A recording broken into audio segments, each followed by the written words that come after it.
ഒരു psychology student ഇങ്ങനെ നടന്നുപോയിക്കൊണ്ടിരിക്കുകയായിരുന്നു. ആ സമയത്ത് ഒരു കൺസ്ട്രക്ഷൻ സൈറ്റിന്റെ അടുത്തെത്തി. അവിടെ മൂന്നാളുകൾ ഒരേ ജോലി ചെയ്തുകൊണ്ടിരിക്കുകയായിരുന്നു. അവർ ഇഷ്ടിക വിരിച്ചുകൊണ്ടിരിക്കുകയായിരുന്നു. പക്ഷെ ഈ മൂന്നാളുകളുടെ മുഖത്തെ ഭാവവും അവരുടെ എനർജിയിലും ഭയങ്കര ഡിഫറൻസ് ഈ കുട്ടി നോട്ടീസ് ചെയ്തു.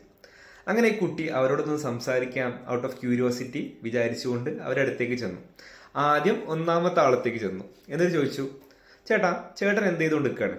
അപ്പോൾ ഒന്നാമത്തെ ആൾ കുറച്ച് ദേഷ്യത്തോടെ ഒരു മടുപ്പോടെ പറഞ്ഞു, ഞാനിവിടെ ഇഷ്ടിക വിരിച്ചുകൊണ്ട് നിൽക്കുകയാണ്, കണ്ടിട്ട് മനസ്സിലാവുന്നില്ലേ? വല്ലാണ്ട് ഇറങ്ങാറാ കണ്ടപ്പോ. അങ്ങനെ അവൻ രണ്ടാമത്തെ ആളത്തേക്ക് ചെന്നു. രണ്ടാമത്തെ ആളത്ത് ചോദിച്ചപ്പോൾ രണ്ടാമത്തെ ആൾ പറഞ്ഞു, ഞാൻ ഒരു മതിലുണ്ടാക്കിക്കൊണ്ടിരിക്കുകയാണ്, ഇതെന്റെ ജോലിയാണ്, ഞാൻ കൺസ്ട്രക്ഷൻ സൈറ്റിൽ സ്ഥിരമായിട്ട് വർക്ക് ചെയ്യുന്ന ഒരാളാണ്, ഒരുപാട് വർഷമായിട്ട് വർക്ക് ചെയ്യുന്നു. പിന്നെ ഇവൻ മൂന്നാമത്തെ ആളത്ത് എന്ന് ചോദിച്ചു, ചേട്ടാ ചേട്ടൻ എന്താ ചെയ്യുന്നത്? അപ്പോൾ ആ വ്യക്തി പറയാണ്, ഞാൻ ഒരു സ്കൂൾ ഉണ്ടാക്കിക്കൊണ്ടിരിക്കുകയാണ്. ഈ മൂന്ന് വ്യക്തികളും ചെയ്യുന്നത് ഒരേ ടാസ്ക് ആയിട്ട് പോലും ഈ മൂന്ന് വ്യക്തികളുടെ കാഴ്ചപ്പാടുകൾ ഡിഫറെൻ്റ് ആണ്. ഒരാൾക്ക് അത് ബേർഡനും, രണ്ടാമത്തെ ആൾക്ക് അതൊരു ജോലിയും, മൂന്നാമത്തെ ആൾക്ക് അതൊരു പർപ്പസുമാണ്.